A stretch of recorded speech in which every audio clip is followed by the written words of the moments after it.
Hi, and welcome back. If you've been following along with us over these past few weeks, you have kind of picked up the fact that we've been doing a little bit of a mini-series, and we've been discussing how to make the most of your money in 2022. Last time, we talked about how to create a money plan for your finances. We talked about establishing your mandatory expenses, identifying your extras, and making sure that every dollar you earn has a specific purpose. If you've watched that video and you've created that plan, great. If you haven't done so yet, I encourage you to watch that one first or listen to this podcast and then come back to this one after the fact. So here's the recap.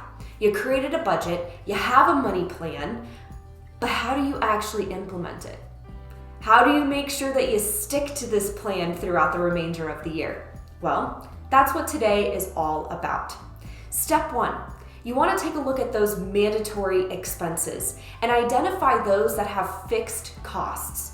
Things like rent and your insurance, maybe some of your bills like electricity or debt payments like your car bill, anything like that. And if any of your fixed monthly expenses are not on auto pay, I encourage you to do so. Set that up. If you've gotten that down, then you're not going to forget paying it. You're not going to have any late fees for forgetting to pay for those items, and you'll make sure that those things are taken care of.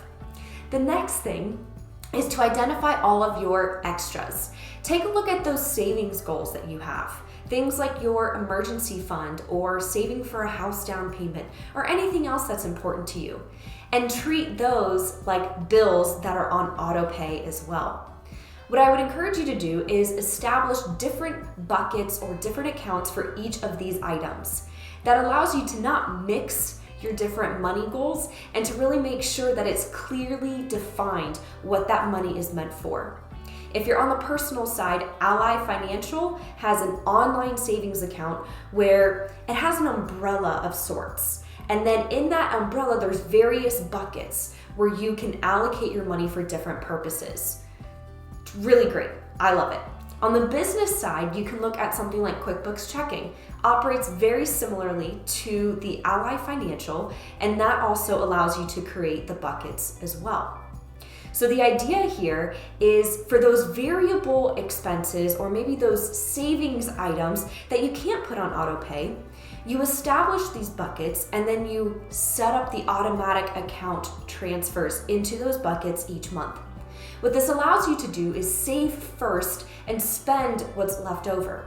You're automating your budget as much as you possibly can and creating a system that is not only sustainable, but something that you can kind of let it work for itself. Once you've established this system, you just check in on it every now and then. You take a look at those other variable expenses that maybe you can't automate, like dining out or entertainment, or maybe those annual bills that come due. And you just check in with yourself once a month, maybe once every 2 weeks, to see how you are performing financially. The great part about this is once it's established, you sometimes forget about it. And when you randomly log in and check your bank balances, it's great to find some money that's already been saved and you didn't really have to put in any extra work.